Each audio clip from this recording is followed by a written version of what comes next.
Oh, how we doing, guys? Josh, congratulations on Big Ten title number 4 for you. Thank you so much. We'll start out the questioning with Brendan Gulick, Buckeyes Now in SI. Josh, congratulations. I'm sure it's fun to be putting that hat on and getting a fourth ring here. But I'm not sure you've ever had a chance to block for a running back that went off the way Trey Sermon did this afternoon. Is there something as an offensive lineman that you can notice when a guy really gets into a zone and he ran for 271 yards in the second half alone? Yeah. We had for starters, I did want to make this note early on. There was a lot of questions about our running game. And I got to tell you guys, it was the most it was just the best feeling. You know, I asked Jerry to get the stat for me. They allowed 3.7 yards per rushing attempt, and we averaged over 9 on like 40 rushing attempts or something like that. So, I mean, I'm just over, I can't even express how happy I am about that. But yeah, I mean, with Trey, I mean, I don't know.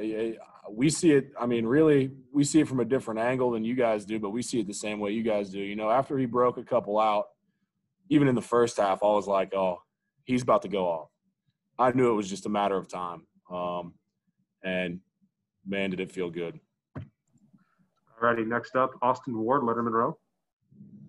Josh, can you walk it through a little bit for those of us who on the outside dealing with getting a positive case, missing a game, trying to come back, reacclimate, then play right into a championship game? I mean, you hadn't played, in like 5 or 6 weeks, really, it seems like. What has this process been like for you, and then to cap it off the way you did today? Yeah, Indiana was the last game I played in, and the process was awful. I got to be honest with you guys. I mean, it is what it is, and there's nothing I could do about it, but the process was terrible. I had to sit there for 10 days and basically do nothing. I mean, I had schoolwork and stuff I had to finish up for my internship. But other than that, I couldn't work out because I couldn't get my heart rate up. And so I was just sitting there, and it was probably 10 of the hardest days I've ever had in my life. And, with the Michigan State game, I was just so proud and so happy for our guys on the offensive line who stepped up to the plate and the way they stepped up to the plate. But, sitting there watching your own team play when you have so much invested into it too, it's awful. I don't have any other way to put it. When you invest so much and you sacrifice so much for something and then you have to sit out, it's hard to put into words how bad it is. All right, we'll do 2 more because we got Justin Hilliard ready for you. So let's go to Jared Smalley. Josh, just how big a difference does it make to have the band back together again? And how did that evolve through the game? Did you notice a pattern where, maybe early on there's some communication issues, and then later on it gets smooth? Yeah, there was a lot of things that went into it. It was awesome getting back out there and getting to play with the boys again. To be honest, in terms of like conditioning and stuff like that, I was in better shape. I thought I might have had a bit of a hard time with it just because of sitting out for 10 days and literally not working out. I figured I was going to be pretty tired at the end of this game, and I was, but not how I thought I was going to be. So that was good. And it seemed like it was the same way for Nick and Thayer.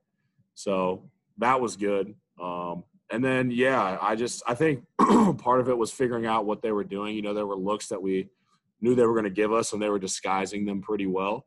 And they were moving a lot right before the snap, trying to disguise what they were doing. And once we kind of figured them out, then we were able to, bust some big runs open. All righty, and last questions for Josh. Go to Nathan Baird, cleveland.com.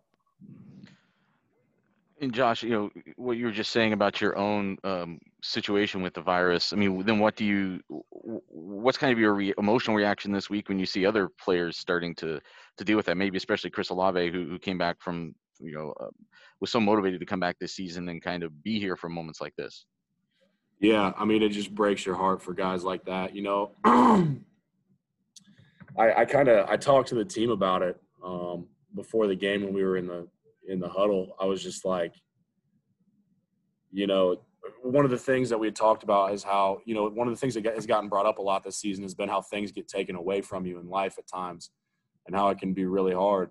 And I said, you know, I was like, this season, you know, it's everything. It's so many things have gotten taken away from us.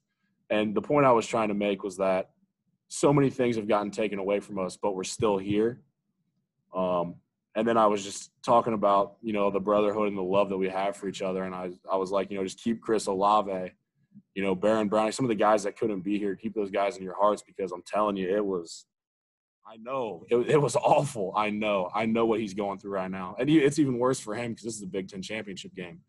You know, I only missed one game.